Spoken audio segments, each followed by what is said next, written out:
Kelvin and Jeffy. That's amazing. Yeah. All right. So today we're joined by Mr. Lucas Wald, the one and only. How are you, Lucas? Fantastic. Sunny California. Thanks for having me, Ralph. Thank you. Yeah, one of my favorite places. I love LA. You know And we're alligators. neighbors. We're neighbors. I had no idea. Yeah, but by coincidence. That's I, crazy. I believe there are no coincidences. So, you know.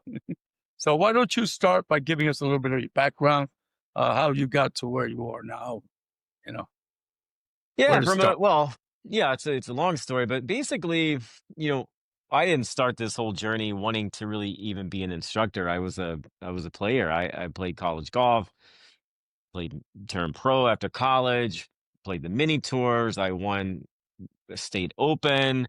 Um, I even Monday qualified into some PGA Tour events. But I realized pretty quickly. I remember I Monday qualified for the 2008 St. Jude in Memphis, and my caddy puts my golf balls down, and Davis left the third. And I remember watching Davis hit these drives, and there's a practice round like on Tuesday or Wednesday, and I'm thinking that, there's no way I can compete against this guy this week. Watching him hit these lasers out there, and I missed the cut that week. But that's how I got started. So after that tournament, 2008, 2009, I decided right then that I don't hit it like the best of the best. I grew up with John Daly. I'm from the South. I'm from Arkansas, Ralph. Okay. So I grew up playing a lot of golf and watch JD was older than me, Daly, but I watched him move in a way that was just like breathtaking. We would go out, and play in money games and whatnot, and he would literally go out there with no practice, no warm up, and just smash golf balls, and I had never seen anything like it. And at the time, I don't know if you remember, like there was this term, the freaks of golf. Like I know later on, Bubba Watson was a freak, John Daly was a freak. Yet, when I would go out with John Daly and we would throw a football or play table tennis, there was really nothing freakish about him, gifted from like an athletic standpoint. He just moved in a way sequentially in his golf swing that was amazing. So after I then missed the cut at the St. Jude in 2008, I decided I want to be a golf coach and instructor. And then that's where I sort of branched off, and I had the time then to devote to studying the best golf swings of all time. And that's kind of, that led me to some interesting people that we discussed earlier, Kelvin Miyahira, Jeff Martin. And so like again, like that's where it started. That's the genesis of my journey, was first as a player. Didn't quite make it. I didn't quite hit it as well as the elites of the game. And then I segued to a golf instructor. Awesome. Awesome. Now, you know, you didn't quite hit it, but you hung out with JD, John Daly, right? So John Daly is probably not what would be the conventional golf swing at the time, especially at those times. That, you know, Yeah. I work with Greg McHatton up there, and we were always talking about more greater motion in a smaller space, even freewheel it, And it seemed like John Daly was freewheeling it, and he was getting the results. Now, by missing the cut at the St. Jude, right? And then in your journeys, what have you discovered? What do you think? I mean, knowing what you know now, would it have Yeah. changed anything earlier or, you Oh, know? it would have changed everything earlier. I spent a decade after I graduated college, searching for a golf instructor that could help me, searching for somebody for answers on helping me with my game and my sequence, and I couldn't find anyone. So during that time, I just sort of took it upon myself to say, I'm going to find the answers to the golf swing, and I'm going to train it myself. Maybe not to play again at this level, but I'm going to train an elite level motion first in myself before I can teach others. And so I was like, who can I find to help me? So I start searching, and I come across, and you asked me, like, who were my influences earlier. And one Mhm. of those guys that was really influential around that time, sort of that 2010 ish, area was a guy named Kelvin Miyahira, which I know you know also Kelvin. And I went to Hawaii just like you. I studied with Kelvin.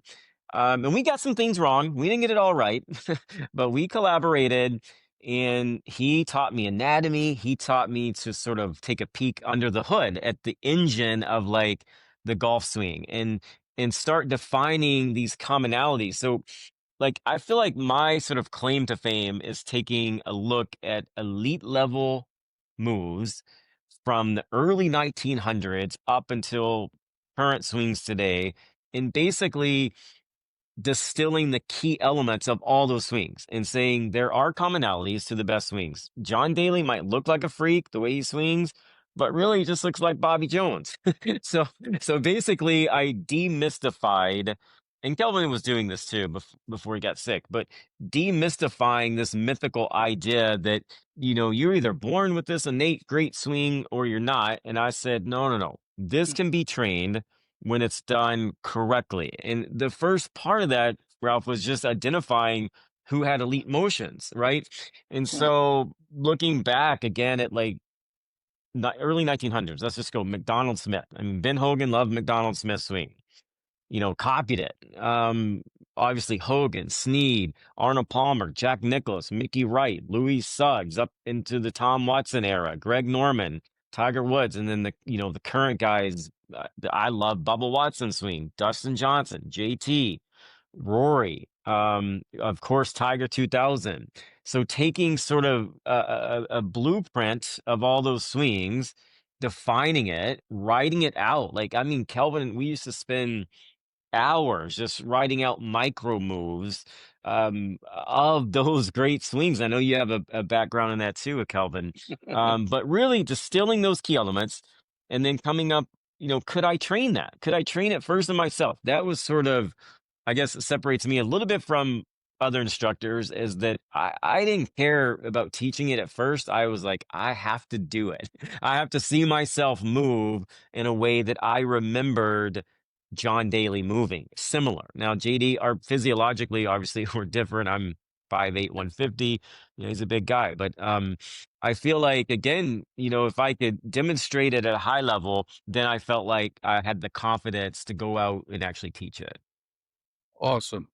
Now, just a little background on the Kelvin Miyahira stuff. So when we were first starting this thing, or when I was first starting this, somebody actually reached out to me and said I should check out this guy in Hawaii named Kelvin Miyahira. So I write him, and he's got no website, no nothing. He was actually on this thing called Around Hawaii, which was like Time Warner or something.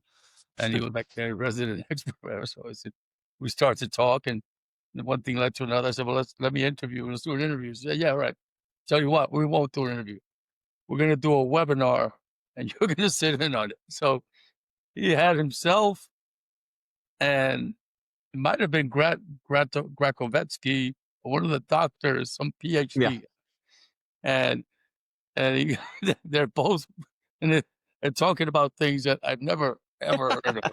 that's awesome. It's like completely over my head. He says, "You got any questions?" And I'm trying to keep a straight face, like, "Yeah, well, It's like, it's why? Yeah, I don't know where to start. it's on YouTube. Oh my It's God. on it's on YouTube. But it's actually there." But anyway, so but it was good to see that that whole paradigm or that protocol has evolved now to where you have a lot of guys teaching the spine engine and a lot of what Kelvin was talking about. And they're actually, they've taken it to another level in terms of how they communicated to the students. The kid now, Lasasso, who just won the NCAAs, was like Chase Duncan, elite golf schools. There are a bunch of guys that swear by it. So Mm, Luke Brockett mm. there. So, it's good to see that despite the fact that Kelvin, um, unfortunately had some health issues, that it's still, moving up, and yourself included. Yeah, I feel like I took Kelvin's work, maybe expanded on it, and you named some other instructors I think maybe have done the same thing. But yeah, I remember back when I fell in love with even like Bubba Watson's swing, I was using it as a model, and people were sort of making fun of me, like, "Oh, Bubba Watson, he's a freak. He lifts his lead heel up. He's dancing around, he's floating that lead foot, he's way past parallel." And I just remember thinking, it's really not freakish. He looks, if you look at Tom Watson's backswing and basically Ralph Goldall's impact, you have Bubba Watson. And so like that, like I feel like with YouTube and all the technology we have access to, I just sort of pride myself at collecting a database of thousands of swings, and Jeff Martin too, but basically just going through, I remember Sam Snead in 1959 Canadian Open, him floating his foot and pushing back. And if you compare that move to Oberg right now, it's like damn near identical. So I think it's really neat to see that really nothing has changed as far as the way the elite guys are swinging and girls were swinging in the 1940s to now. I mean, technology has changed, but the human body hasn't evolved in 90, 100 years.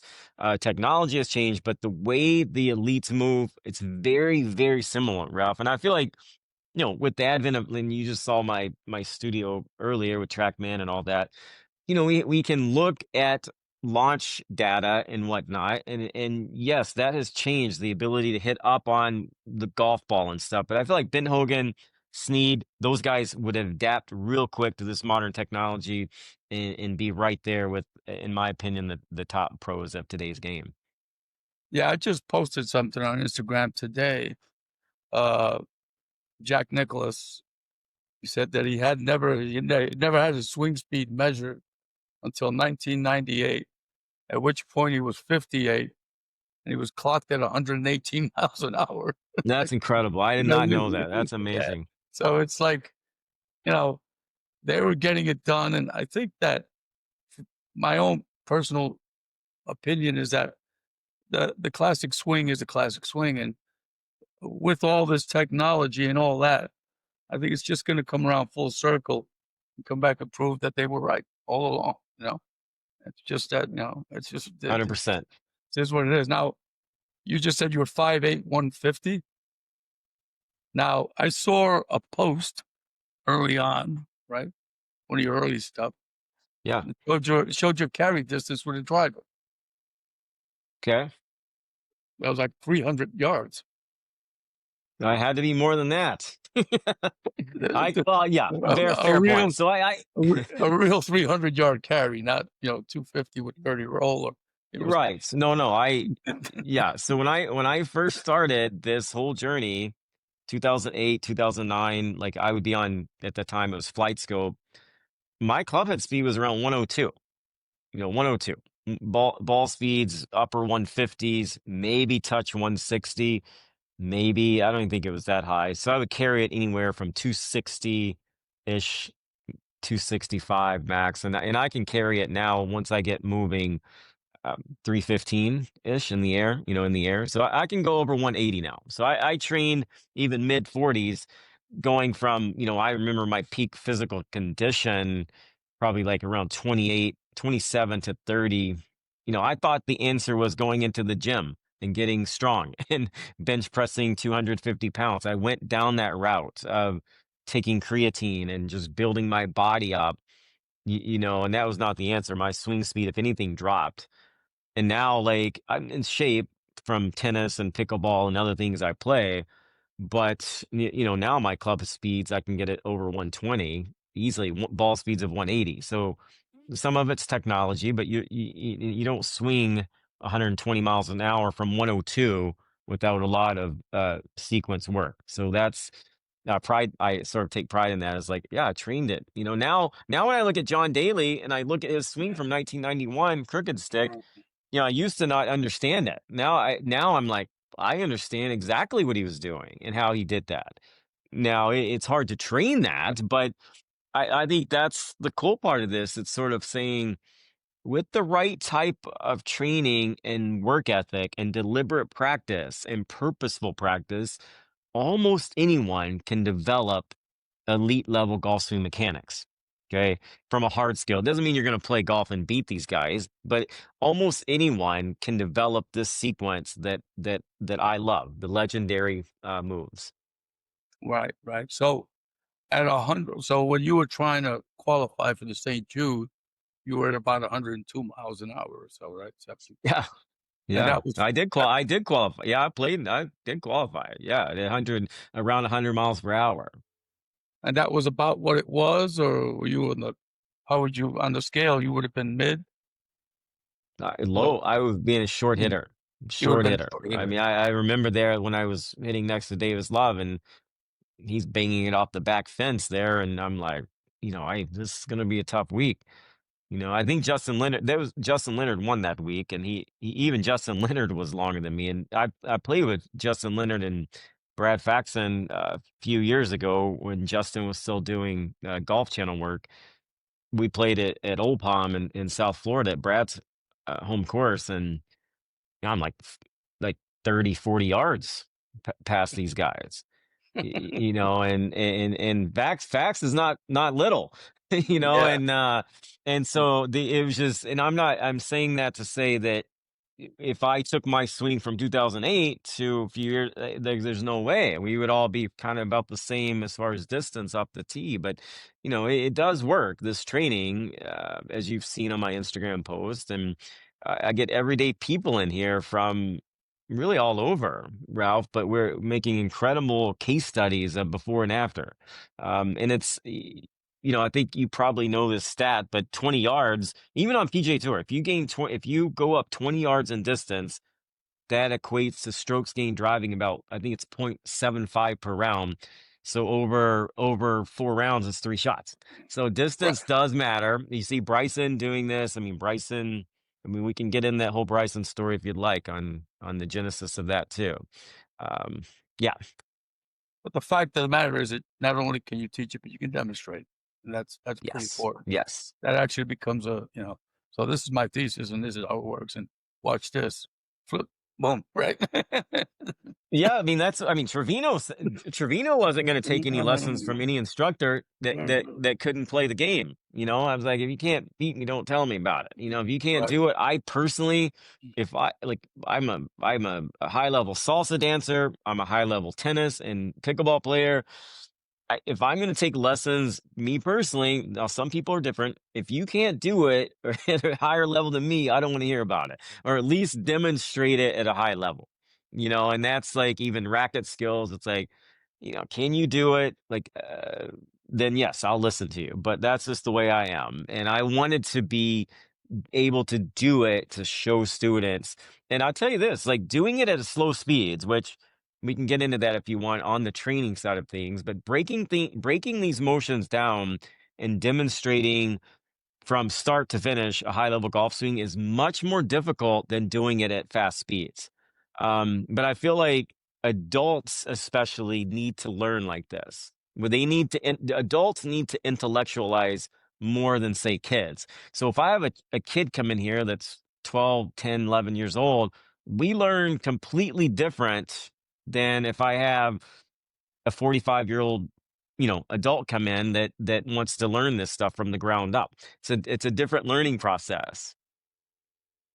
Okay. So, yeah, I find that when you're taught to practice like at 60 or 70%, 80%, and I do a lot of that.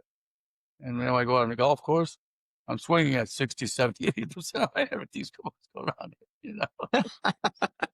I can't let it We go. gotta get you in the studio. Yeah, I'm gonna drop by and we'll film it. But now you're from Arkansas. Now you're in LA, right? You're telling me now that you're dancing some salsa. I'm Latino, so that's my kind of walk down my way. You seem pretty eclectic. Like you could be a New Yorker. But where do you go? Are you Yeah. going up? Are you up in Santa Monica dancing? I don't go to the clubs anymore. I have an instructor. She comes to my You place, do and we have a yoga ballroom. room, and yeah, we do. And I sort of, it's the more the art of learning new sequences, more moves. expanding on my current sort of moves that I can take and lead, and I find more enjoyment out of that than going and staying out till 2 and 3 in the morning dancing salsa. No, So no, it's like there's a whole crew that goes up to Santa Monica, and it's yeah. not in a club. It's out on the like, I don't know, it looks like a mall, right? Is that where it is? Oh, I haven't seen that. I gotta check that Yeah, out. it's like Let's go. in the mall there, in the park of like the park, the green area of the mall, and it's just Yeah, I yeah, gotta it's check pretty cool. that out. I You gotta live bring right us. there next to Santa Monica. Yeah, my buddy goes out to he's competing in these salsa congresses, and that's all he does. He works to go to these salsa congresses, and he kind That's of awesome. Well, yeah. there's a lot of parallels. I mean, with golf and dancing. I'm sure but like even one of my like core drills, I call it the dance move, and I'll have students both do footwork, spine motion. We land in a certain position and go to impact, and that's on my series. It's called the dance move, and I feel like they're very similar dancing and a high level golf swing. So what made you settle in LA? Well, my girlfriend lives here, so that's Okay, that's that's it. one thing. I do have a Yeah. girlfriend here, and but the other thing is I did a golf school out here in 2017, and a guy that came to my golf school, he invited me to come here full time, and I was very fortunate to run into some really cool people that wanted to put me on the West Coast. They saw, I think, the value in my work and wanted me to instruct their family, and that's the reason I'm here. And then it grew from there. It grew quickly. I moved here full time 2020, end of 21 full time, end of 20 I was here some too. But it's amazing how it's taken off here in Los Angeles. Actors, people, you've probably seen some of my posts, actors in Hollywood to producers and writers and just athletes and Los Angeles Laker players, and it's amazing who all I've had in this studio in Torrance, your city too. Yeah. So I mean, So it's a testament to what you're doing, and a lot of that has got to be word of mouth, where you get people to say, this is working. totally. Well, guys are well, who you? Oh, well, yeah, go check him out. That's who got me going. That's a great thing. I'm really glad you came on. I'm glad to meet you. It's Yeah, yes, sir. Thanks for a having little me. different. So, what do you see in the future now? Do you have any kind of high level players you're working with, or I have some, but yeah, I mean, I still get like, look, I worked with Victor Hovland, Harris English, Graham McDowell, of course, Faxon, Brandel. I've done the circuit on the PGA Tour. I love teaching PGA Tour players or live players. Um, I do have some students that are coming up right now that I think are going to be high level collegiate athletes first, and then hopefully professionals. Currently, I don't have any PGA Tour players I'm working with. I do talk to a couple, but I would just say that's more consulting than actually full time coaching. Um, so if Tiger Woods, if you're listening, give me a call. Let's get you back. you straighten Let's them? get Tiger back out there playing the Genesis next year Yeah, and yeah, doing well. I want to see Tiger. I want to see Tiger Woods with a full hip turn, lifting his lead hill past parallel. That would be really exciting. yeah. Taking some of the old school elements to the Champions Tour, and then and then playing some. I mean, look, we see Padraig Harrington. I mean, Padraig The guy's Harrington is a prime example right here, Ralph. He took the blueprint that I've been like using for years and did it himself and said, I'm going to swing. I mean, during his prime, he was only swinging maybe 165-ish ball speed, maybe 170, and now he can get it up to 190. And yeah, some of his equipment, but he's doing the footwork on like he's floating the lead foot. He's got his lead heel lomp. He's got his right hip fully internally rotated all the way back on the backswing. I mean, that guy, it's incredible what he's doing. And now he's inspiring like, VJ Singh even at his age is doing some similar stuff. Speed training. I mean, no one ever heard of speed training until the last, 5 to 10 years. So I was doing this stuff, a decade ago. But it's fun to see that now becoming more. mainstream. I mean, Bryson probably took it to a little different level when he started doing long drive stuff. Um, but yeah, like the back to Bryson, I mean, Chris Como came to a golf school I put on in Kansas in 2019 in or maybe 18 or 19, and we talked about this blueprint, all these moves. Chris actually came and went through the program himself and then took the movements that we discussed and did a great job teaching those to Bryson. And we took elements from long drivers like Jamie Sidlowski and Kyle Berkshire, and dating way back when to like you said, we talked about earlier, McDonald Smith. And, I taught Chris went up from, I think he was swinging 103, 104. We maxed him at 117 in a Oh, weekend of work. He went from 103, 104. All this, I have this on video. And so, just doing maxed out stuff went like 14 miles per hour up in 2 days of work. But yeah, taking that and then seeing what he was able to impart with Bryson and then seeing Bryson win 2 US Opens, me not being directly obviously working with Bryson, but seeing those moves that, oh man, that trigger he has, the up move, the full hip rotation, full shoulder turn. It was fun to see like, oh man, that's the swing I use. So that's cool stuff.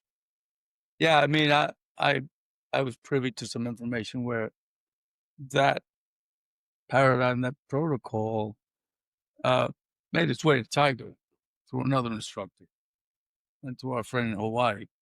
Uh, and so it's absolutely valid in that, people are requesting, you know, to get some insight and how they can use it, apply it to whatever they're doing and whoever they're working with, which is Sure. cool. You can collaborate with other people, and because a lot of it now is who gets the credit and who did this, and it's Yeah. just a lot of that's unnecessary. I think in the end, And everybody. yeah, tour pros are like it's more of a collective mentoring. Like it's not like Victor Hovland is a great young man, curious about everything. I feel like Victor hit me up when he was 16 years old and sending me swings and Kelvin from from Norway. And like I remember the first swings that this kid sent me, I've got them on my computer and I looked at it day one. I was like, oh man, like he's got the moves. He's got the moves right here at age 16.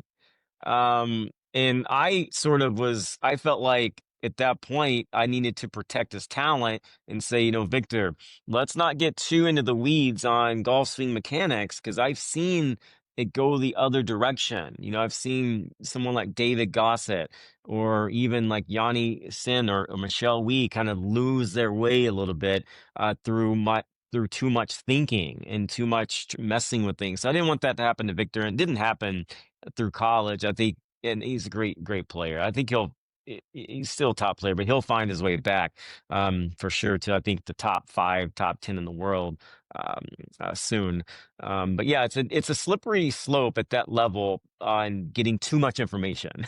So Yeah, so yeah, it's like you don't see you don't see Carlos Alcaraz or Djokovic, talking about lead risk, supination or pronation and saying, oh, they're throwing up their tennis serve and it's like, too much abduction here. I need to go, right? When you're performing at a high level, you need to have less thinking, not more thinking. I can't agree with you more. I mean, every time, and as I talk to more pros, I'm always experimenting and thinking. And the last thing you want in that second and a half is something racing through your head. And maybe one Right. thing, but if it comes 2 or 3 things, there's no way you're gonna execute or perform to the highest level. And yeah, so and I also, saying that I think that in my opinion, the real growth and the real testament of a pro is being able to bring up the young players to the higher level. You know what I mean? So you're saying you have some potential coming down the way. Where you have guys, and nothing against a tour coach, but you know, you're teaching a tour player, he's already striping it, right? He's not Right. You're right. teaching a fish to swim, basically. You're trying to tweak it or, whatever. Or, you get somebody who's young and you help them mold a swing or a stroke pattern that works for them and they're successful, I think that might bring much more satisfaction than, watching them grow and get 100%. to the highest level. 100%. He, I don't know how much of I know you're a historian and golf historian and your viewers, but the first person that came to mind when you were saying that was Mickey Wright. So Mickey Wright was taught by a guy named Harry Pressler. Did you know this? No. No. So Harry Pressler, they basically taught her in this she and her mom would drive to his house. This was 1949, I think. Would drive to his house, and he would give her lessons inside the apartment. Like there was like he would make her go through the sequence of footwork and legwork inside before they would ever go to the range. And like that's what I do. Similarly, like if you can't do it inside here and show me and articulate these movements, we're not going straight to the range because you're not ready for that. We're not even going to play golf until, I got this little sweet kid, Ella. She's 15 and just we worked masterfully in here before we ever took it to the range, and now it's fun to see her bombing drives outside. But a lot of work went into that to get her ready to bomb drives. But it was cool. To see that Harry Pressler had the guidance of Mickey Wright back in 1949 to say, we're going to get this right indoors first and spend time in front of mirrors and I'm going to give you consistent feedback to develop your leg and hip action before we do it with the ball. Because look, when you're standing over a golf ball to hit it, it takes a second basically to get from address to impact on a high level swing. There's not time to process too much. Okay. No. And I feel like people need to take on learning the golf swing the way they would learn a foreign language or a musical instrument. And that's sort of what I'm teaching and preaching is like, this is a skill set it's hard. I mean, it's hard. I mean, but it's a hopeful message too, Ralph, that if you do take it on, like, look, this book right here, it's on my desk. Peak right here. That's like the Bible of human performance right here by Anders Ericsson. If Okay. anybody, your listeners, want to learn and master any skill set, read this book because it goes into like the science of how you learn anything. It says, look, when I talked about salsa earlier, or ping pong, or tennis, or whatever you want to play, like there is a method to achieving greatness.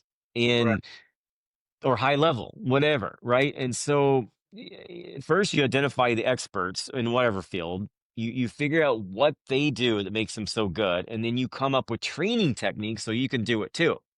And that's, I think, what I have done in my career is identify the experts, okay, figure out the blueprint, what they did that made them so good, and then come up with these training techniques so that everybody can do it. And that's I had to kind of I dug it out of the dirt, man. There's a lot of trial and error with me. I felt like now I can expedite this. It's amazing what people can learn if they take like a longer approach. A great quote here. I don't know who said it, but people tend to overestimate what they can accomplish in a day or two, but they underestimate what they can accomplish in 6 months or a year or 2 years or 5 years. Okay. So I have it all the time. People come in for one lesson, overestimating what they can do in one lesson. But if I can say, don't underestimate what you can do in 6 months. Let's check back again after consistent work in 6 months and compare where you were on day one. And that case study will be crazy.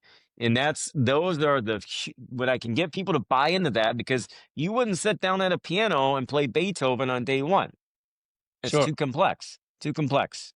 Or you wouldn't sit down on day one and speak fluent Spanish. No, you have to conjugate verbs. You have to memorize words. You have to do all this stuff. Or I wouldn't take a wooden baseball bat and step in a batter's box right now today and face major league pitching and expect to hit it. It's crazy. I maybe could bunt, maybe, but how you develop a high level baseball swing is you start on a tee, then you have soft toss, and then maybe some live pitching, and you're constantly working on a baseball swing so that it will be able to react at a 95-mile-per-hour fastball without thinking, because and that's what I think in golf I don't know why this is. Maybe people see the pros on TV and it's a little white ball sitting there like, I got this. I got this. Yeah, They just go out from their couch to the and say I got this. But and that's fine to go have fun and just, play at that level. But if people really want to learn this, now we have like from peak and studying like the performance scientists, we have a clear cut sort of methodology that I've developed here that can get you to a pretty high level pretty dang quick. yeah. I mean, we live in a world of instant gratification. So, and I think philosophically, it's like success is always going to come from the ability to delay the gratification, right? And if you took a white belt and a black belt, karate, whatever martial arts, they're both practicing the same kata. The thing is that black belt doesn't look clumsy. He's mastered all those little micro moves, but it's by doing Yeah, it over and over. Chop wood, carry water, right? I love that. I love that. I love that proverb. Yeah. Before enlightenment, yeah, before enlightenment, chop wood, carry water. After Yeah, enlightenment, chop wood, chop carry wood, water. carry water. Yeah, Yeah. that's basically it. I mean, like you said, there's these guys on tour. They're playing the highest level, and they still have to chop wood, carry water, right? Love uh, it, Ralph. yeah, That's one of my favorites. yeah. So if we were to say like this algorithm you've developed for instruction, right? And now that you've got sort of like a case study or a sample size of students, right? Is it, I mean, it's working? Obviously, it's working, right? It's because from what I'm listening, it's like you dug it out of the dirt, kind of put together this, you know, uh, met- uh, Blueprint. matrix Blueprint. blueprint for Hmm. performance, and you're now having people apply it, and you're getting the proper feedback, correct? Yes. It is hard work, but it's a hopeful message that almost anyone, there's some, like, look, if you have some injuries, there's some things that are going to be more difficult. But by and large, almost anyone can develop elite level motion to their swing. Doesn't mean you're going to play just great golf because, as you know, golf, there's so many facets: chipping, pitching, putting, bunker play, mental approach, all this stuff. So that goes into becoming a really good golfer. But teaching someone to hit a drive, let's just start with driver, really far and really powerful, that's 100% can be done pretty quickly. And then iron swing, learning how to strike down on an iron, hitting it 4 degrees down, using TrackMan to know your face to path numbers, knowing swing direction and your base plane. There's a lot that goes into this. And I'm thankful for the technology because it would have again expedited my process in some areas, knowing now those numbers, D plane, knowing how to use my body to create a little bit of a different impact interval with, say, a 7 iron than a driver. And knowing how to train that, I can do it now much more efficiently than I did 15 years ago. When I was just digging it out of the dirt with Kelvin and with others. Yeah. That was a cool time because we were just, man, I mean, Kelvin, we were just collaborating and calling every day. Oh, I found this new micro move, and the tibialis anterior inverts the lead foot. And I'm reading about this anatomy part of the left calf. And, all these moves now that you see, you see some Instagram instructors talking about when the lead hill plants close. And it's like, you have no idea how much time we spent like studying in detail the anatomy and the anatomy trains behind what causes lead hill inversion. And I see them like, oh, you got to plant that hill closer to the target. And I'm like, oh, guys, we started that years ago, and You've been doing that. reading about it and getting into the weeds of it. And it's fun to see that, but like I just sometimes I'm like, if you knew the work that went into discovering that one micro move, you you might just have a little more appreciation for it than just saying, "Oh, put your heel closer to the target." Ironically, though, you guys were willing to go against the grain. So Yes. when when I broke free from the restriction and the torquing against this and doing this against Yeah, that. When I met, Greg was teaching me the classic golf swing. He said, "Let your lift raise, after the age of 17, you should let your heel raise." That's what he says, you know what I'm saying? right. The hip is 15 times slicker than ice on ice. So it's designed for you to, turn Yes, into it, so it yes. gives you a bigger shoulder turn, all those good things. And once I was free from all this stuff, and I was able to make a much better injury-free golf swing, right? So even Amazing.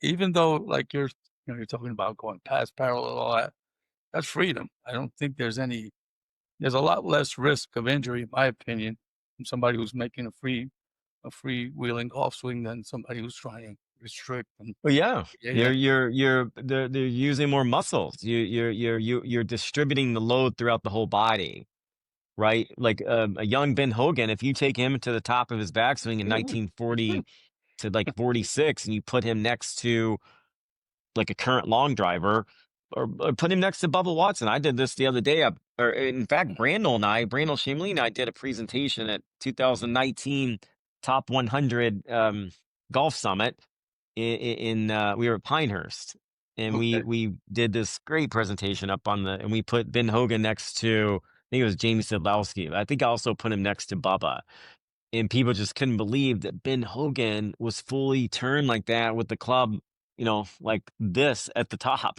I'm like, yes, that's Hogan. Like, oh, that's when he hooked it. Roger Maltby and I got into it one time over at Faxon's house because Roger was like, Ben Hogan had the worst snap hook, blah, blah. I was like, Roger, like, with all due respect, like, go back and look who was voted by his peers as the best, and Jeffy is great, but the best driver on tour in 1941, in 1940, Ben Hogan. Ben Hogan won the North and South in 1940. So I guess like me being a golf instructor and knowing the history, I think even adds to it. And knowing that Yeah, Ben Hogan was a great driver of the ball in 1940. He didn't fight a hook. Yes, later after his driver broke, he had some issues off the tee, but he had a phenomenal swing in 1940. Was dominant then.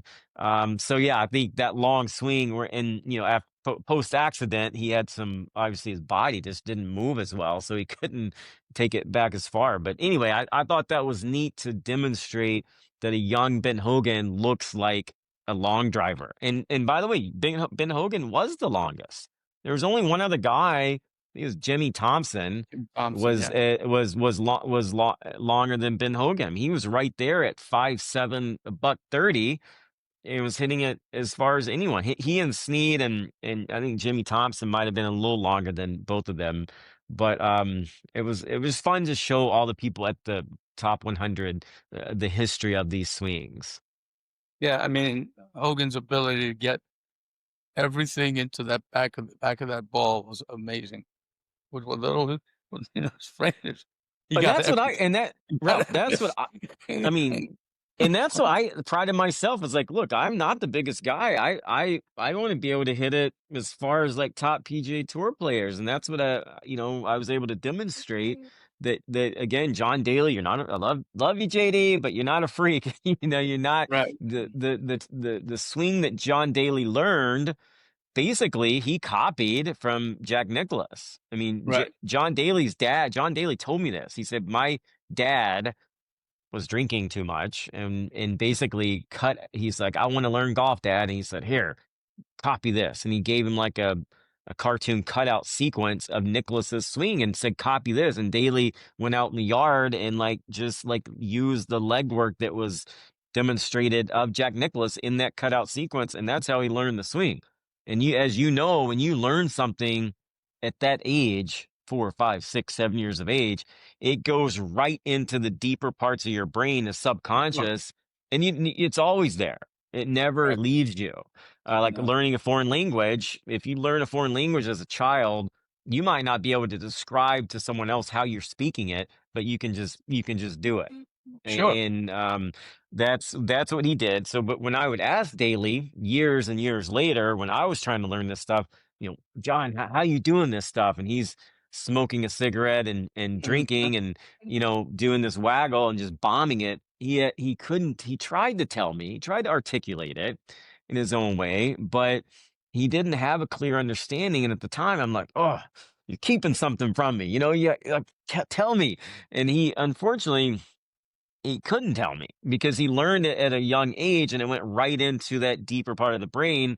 And so he couldn't really articulate it. But as an adult, clearly we have a different part of the brain developed, okay, where we're able to intellectualize and more use the executive part of the brain to tell people exactly how to learn this. So I think asking a tour player like Ricky Fowler or Justin Thomas or Jordan Spieth. I mean, Jordan Spieth, great example right here. Amazing golf swing, was dominant, and then tried to like understand all the stuff he was doing. Still obviously really good. But I see this often when you learn something as a child and then you try to reverse engineer it to make it better and you start thinking about this and this and this. Usually it doesn't. Usually you get worse, and I Well, that feel like in some ways I'd love to sit down with Jordan Spieth and just go over his old swing and say, man, your moves were unique, but they also aligned with a lot of what the best of all time did. Lead arm bent, all the stuff that I like, and say, let's just see if we can trigger some of that old stuff that you used to do and just free you up, as we talked about earlier. Hogan, like, free mhm, you up. Chop wood, carry water. Before exactly. enlightenment, chop wood, carry water. After enlightenment. You have been So, chopped with Jordan, water. let's Yeah, go back to chop wood, carry water. That would be absolutely. my advice. Forget about everything. Yeah, let's go chop wood, carry water. Yeah, to that point, I mean, you look at Jordan Spieth, and he was 12, 13 years old, he's playing to Byron Nelson, right? Not competing head to head with Scheffler, right? So I have footage of them playing as juniors.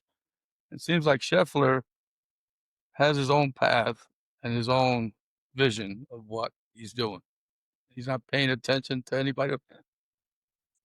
Yeah. Him and Randy Smith, when I watch them, they're just working on fundamentals, like grip. Yeah. So his main Yeah. thing is a grip reminder, so he Yeah. didn't get into he didn't veer off, didn't take that road less traveled, and then tried to get himself back to where he was, which is, I don't know, it's pretty tough. I think that Yeah. Yeah, I think Randy did a great job. I look back at Jordan's, not Jordan, but Scotty Scheffler's swing back at junior golf. It's the fundamentals were pretty much the same then as they are now. I think Randy did a good job at just, like I was saying earlier, like a collective, like a mentoring. It's less instructing, more of a mentoring, coaching. And there's a world that you need both because I do have kids that don't have these elements. Okay, at age 12, 13, 14. I didn't have elite level movements at 12, 13, 14. So I needed more of an instructor to come in and say, we have to start building the right sequence programming in there now so that age 20, you don't have to think about this. But if you get someone like Scotty Scheffler or Justin Thomas or Jordan Spieth, um, or Cameron Champ. I mean, my buddy Kip Pewterball, Cameron Champ walked into his academy at age, I think it was 9. Yeah, Kip Pewterball sent me swings from Cameron Champ at age 9, and it's the most sick action you've ever seen, Ralph, at age 9. And I was like, Kip, what'd you tell him? He's like, Luke, I just thought, how do I just not screw this up? Like, yeah, what I basically tweaked his grip a little and was like, let's not screw this up. And for the next 6 years, he stayed with Kip and was like a world beater. And then he gets to the tour and thinks, I got to make it better. I got to make it better now. And I got to hire a bigger name or something like this. Right. And I'm sure the other big name tried and, but it's like, what if he had stuck with Kip and just chopped wood, carry water? We yeah. don't know, right? We don't Well, know. I mean, And we had that that's where I struggle. situation. It was a situation with Bobby Clampett, and I saw an interview with Mark O'Meara. He said, "I can't believe how that kid didn't win 10 majors." I can't, you know what? You start to, well, yeah. get away from where you are. It's like being from a small town and walking into the city and trying to assimilate. Everybody's doing this, and how'd you know? And instead of just staying true to what got you there in the first place. But yeah, that's just the way it Yeah. is. I'm sure there's many, many, many cases of tour players that if I could do it all again, I would just left it alone. So Yeah. unfortunately, that's the way it is. So I don't want to take up too much more of your time because I know you have some commitments coming up later on. If you have anything else you'd like to add, uh, just- yeah, that's a tough Um, one. That's a tough yeah, one. anything else like that? Um, I mean, not really. I just think it's exciting time in golf right now. I think it's exciting time for instruction. We have technology.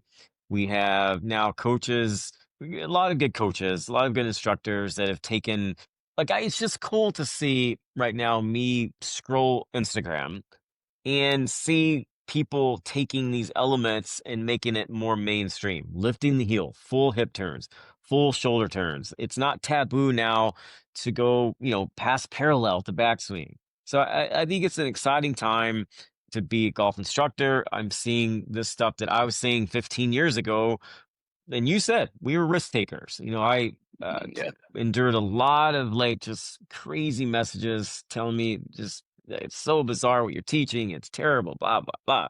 And now, for the most part, I get really good feedback on social media. And right. it's fun to see the case studies, people commenting on them and seeing the changes that everyday people are making. So, yeah, it's exciting time to be in Los Angeles. It's exciting time to be a golf instructor. I know the Ryder Cup's coming up. That's next week. I'm looking forward to that, Ralph. And I appreciate you having me on. I think go to lucaswaldgolf.com. I mean, hit me Well, up on Instagram. Hit we're gonna post a link to all your socials. But again, this blog, Gotham Ball Golf Blog Now podcast, has never been a cookie cutter place. It's always been. That's how we came up with Kelvin. I mean, Kelvin was in Hawaii, yeah, anonymously putting out all this good stuff. Now he did come up to Vista Valencia, to see Greg when he came up with the speed chain and the impact Impact snap, Snap. Mm, and he was up there testing with him. So then I got wind from then, but again, you guys are avant garde. You guys were ahead, not ahead of your time, because what you guys were teaching, you were quantifying, micro quantifying things that people were already doing and had yeah, gotten away from, and to the detriment. For example, Ben Hogan was not powder puffing it. Okay, Ben Hogan was not powder puffing it. Jack Nicklaus, Bobby Jones was not powder puffing it. McDonald Smith was not powder puffing it. Okay, Long Babe Jim Barnes, Zahari, Babe, Babe Zaharias wasn't Babe powder puffing Zaharias. it. Right? No, Long no, no. Jim Barnes wasn't powder puffing it. Right? Jack Nicklaus wasn't powder puffing it. Then all of a sudden, we had this era of the powder puffers. So Curtis Strange is known as Brutus in Wake Forest. At Wake Forest, he could hit it that far. All of a sudden, I'm watching on U.S. Open. It's Curtis Strange and Faldo with the last group, and they're averaging like 238 off the tee. They're literally bunting it. That's another story. I know Curtis. I know Yeah, Curtis. We text and he sends me a swing from Wake Forest. He's like, man, oh man, I wish I'd have stuck with this. I mean, I don't know Nick Faldo, but I have looked at his young version of his swing when he was the youngest ever to play on the European Ryder Cup at 19. And if you go back and look at that motion, he wasn't powder puffing it. Now, who's to again, say what would have happened if somebody would have said, "Hey, Faldo, straighten that left leg a little earlier than you're doing. Eliminate that slide a little bit. That's all you got to do, and you're gonna you're gonna win 15 majors." I don't know. We'll never know. But I know that he wasn't a powder puffer at age 19. You go back and look on YouTube. It's pretty cool. yeah. So then Tiger comes, and he's definitely not powder puffing it. So now we're going back. Definitely not. Now we're going back to the future, right? So we're bringing this back again. That's You know, and now everybody's looking around saying, in order to play against this guy, I better not go out here thinking I'm going to powder puff it and get away with it, right? So it That's changed. my I'm using that word. I like that. I'm gonna use that. I'm gonna use that today. We're not powder puffing. We're out Yeah, with that. That was yeah, like a that was all a right. late 90s swing, but we're not doing Yeah, that. We're no more exactly. powder puffing. Right. Okay. Well, Lucas, it's been a pleasure. Thank you. Thanks for having me, Ralph. I'm so happy I met you, bro. I got Let's your catch up number. soon. We'll stay in touch. Okay. Sounds good. Thank you for having me. Thank you. All Cheers. right. Bye. Bye. All right.